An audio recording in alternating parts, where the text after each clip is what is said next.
이사를 처음 하시거나 오랜만에 하시는 경우 어디서부터 어떻게 준비해야 하는지 잘 모르거나 헷갈리실 수 있습니다.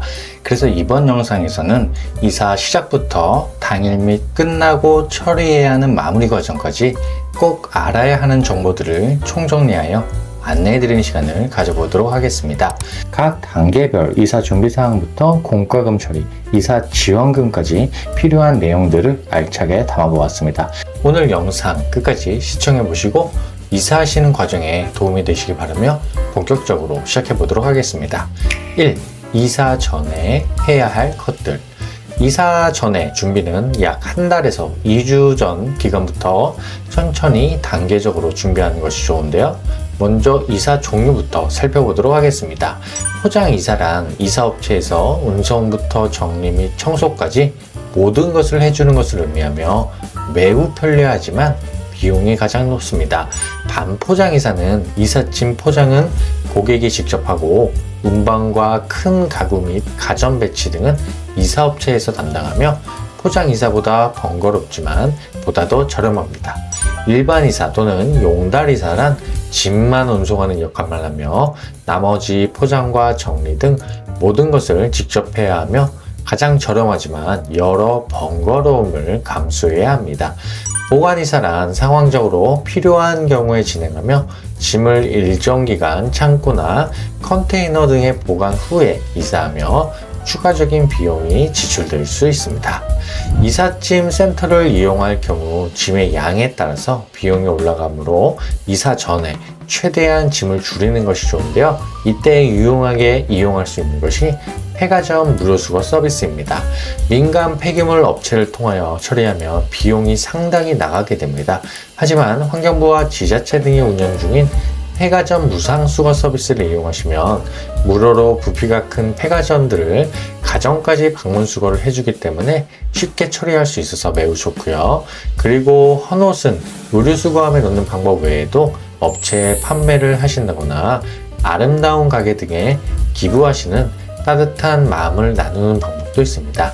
이 외에 최대한 짐의 양을 줄이는 것이 이사 비용 절감에 좋습니다. 추가적으로 이 단계에서 자녀 전학 수속도 준비하면서 이사 갈 집 가전 및 가구 배치 구상도 어느 정도 해두시는 것이 좋습니다. 이사할 때 도시가스, 전기요금, 수도요금 등의 공과금 처리를 신경 써야 하는데요. 아파트에 거주하시는 분들의 경우 관리비에 공과금이 포함되어 있어 별도로 신청하시거나 정산할 필요가 없는 경우가 많지만 단독주택이나 원룸, 빌라에 거주하시는 분들의 경우 다음을 우선적으로 해당되기 때문에 살펴보셔야 합니다. 도시가스는 별도의 전출 전입이 신청이 필요한데요. 계량기 앞에 숫자 자리를 확인하신 후에 해당 지역 공급 업체에 연락해서 숫자와 주소를 알려주시고 정산을 진행하셔야 합니다. 보통 이사 당일까지를 기준으로 정산되며 미리 고객센터에 연락해서 신청을 하시는 것이 좋습니다. 연락처는 한국도시가스협회 홈페이지에 방문하시거나 혹은 구글 스토어, 가스앱 등을 설치하셔서 확인하실 수 있습니다. 이사 당일 말고 최소 2-3일 전 즈음에 도시가스와 가스레인지 분리 예약 및 가스 차단 사전 예약 등을 미리 진행하시기 바랍니다. 전기요금의 경우 도시가스와 달리 별도의 전출 전입이 신청이 필요하지는 않은데요. 이사 당일 전기 계량기의 숫자를 확인하시고 사진을 촬영해 두시고 정산을 진행하시면 되겠습니다. 한전 사이버 지점, 스마트 한전 어플, 한국전력공사 고객센터 또는 관할 한전 지점에 전화로 신고한 후 희망하는 방법으로 당일까지의 전기요금을 납부하시면 되겠습니다. 수도요금은 지역에 따라 절차가 조금씩 다릅니다. 보통 이사 시 각 지역 상수도 사업본부에 수도요금 이사 정산을 하셔야 하는데요. 지로용지, 인터넷 납부 등 희망하는 방법으로 상하수도 요금을 납부하시면 되겠습니다. 최종 검증일부터 이사 시점까지의 사용량과 누진 단계를 고려하여 일할 계산되며 이사 당일 계량기 지침을 확인하고 알려주면 사용요금을 안내받으실 수 있습니다. 수도 관련 문의는 각 지역 상수도 사업본부에 직접 연락하거나 홈페이지를 참고해 보셔야 합니다. 서울시에 거주하신다면 아리수 앱을 이용해 보실 수도 있습니다. 또한 이사 시에 장기 수선 충당금이라는 것을 돌려받으실 수도 있는데 이것을 잘 모르시는 분들이 많습니다. 장기 수선 충당금은 아파트와 같은 공동주택을 오랫동안 안전하고 쾌적하게 유지하기 위해 필요한 시설 교체 및 보수 비용을 미리 마련하는 돈을 의미하는데요. 세입자가 관리비에 포함된 장기 수선 충당금을 납부했을 경우 이는 집주인을 대신하여 납부한 것으로 간주되기 때문에 이사 전에 돌려받으실 수 있습니다. 따라서 이사 전에 미리 관리사무소에 연락하여 장기 수선 충당금 납부 내역을 확인하고 확인서를 발급받아 집주인에게 제출하고 장기 수선 충당금 반환을 요청해 보시기 바랍니다. 그리고 서울시, 경기도를 비롯한 각 지자체에서는 이사 지원금 정책을 시행하고 있습니다. 하지만 모두가 이사 지원금을 받을 수 있는 것은 아니며 지원 대상 및 조건이 있는데요. 보통 청년이나 기초생활수급자, 장애인 가구, 저소득층을 중심으로 정책이 시행되고 있으며 약 40에서 50만 원 정도 선에서 지급되고 있습니다. 따라서 이사 전에 이러한 지원 정책에 해당 사항이 있는지 체크해 보시는 것이 좋습니다.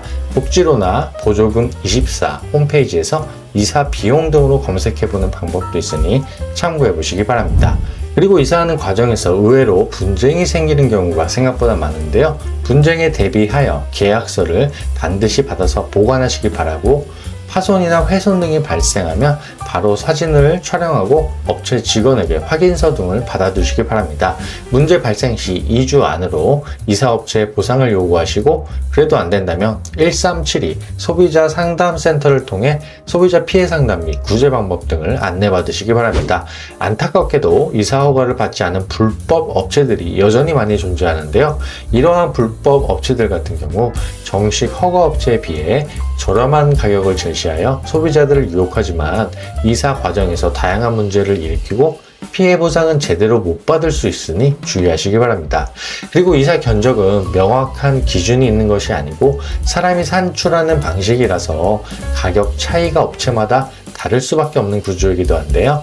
짐의 양, 인력, 사다리차, 작업 환경, 이동거리, 날짜, 청소 여부 등에 따라서 견적 상출이 다양하며 심한 경우 꽤 큰 비용 차이가 발생하기도 합니다. 이사업체를 선정하실 때에는 최소 2곳 이상은 견적을 받아보시는 것을 추천드립니다. 참고로 요즘에는 일일이 전화하고 알아보면서 발품을 파는 것이 아니라 사이트에서 편하게 비교 견적을 받아보실 수도 있습니다. 이사 견적 비교 플랫폼 사이트를 이용하시면 정식 허가업체 중에서 비교적 검증된 업체들만을 견적 받아보실 수 있으며 이사업체에서 수수료를 부담하기 때문에 부담이 적고 무료로 견적을 받아볼 수 있어서 요즘 많은 분들이 이용하고 계십니다. 참고로 이사 비용을 절감하려면 주말과 공휴일, 손 없는 날 등은 피하시는 것이 좋으며 이사 비수기에 이사 날짜를 고려하는 것도 물론 좋은 방법입니다. 새 집으로 이사나 입주를 하시는 분들도 많이 계실 텐데요.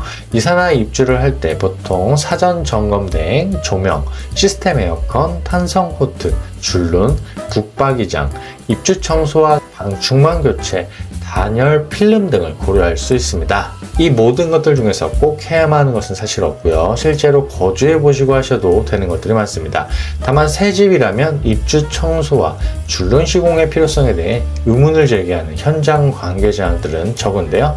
따라서 새 집으로 입주하시기 전에 이 두 가지 정도는 꼭 고려해 보시는 것을 추천드립니다. 줄눈이나 청소 업체를 고르실 때에는 전문 업체인지 하청으로 운영되는지, 친환경 세제를 사용하는지, 작업 범위가 어디까지인지, 후불제로 진행되는지 등을 꼼꼼하게 따져보시고 선정하시기 바랍니다. 참고로 입주 청소는 입주하시기 2-3일 전쯤에 하시는 것이 가장 좋습니다.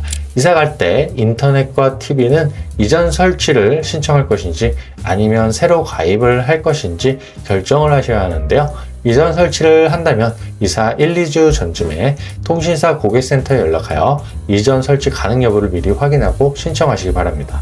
이사갈 집의 인터넷 환경을 미리 확인하는 것이 좋으며 약정기간 만료 시 더 좋은 조건을 제공하는 다른 통신사도 이동할 수 있다는 것도 이 시기에 참고해 보시는 것이 좋습니다.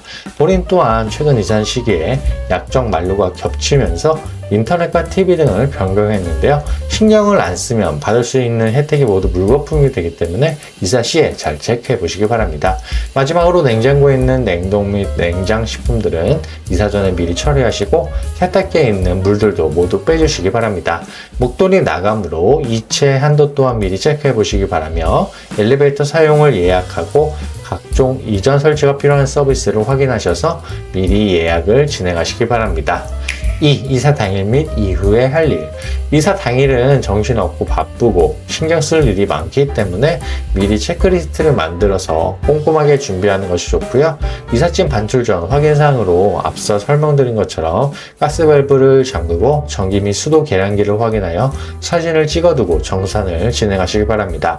현금, 귀금속, 계약서 등 중요한 물건은 직접 챙겨서 이동하는 것이 안전하고요.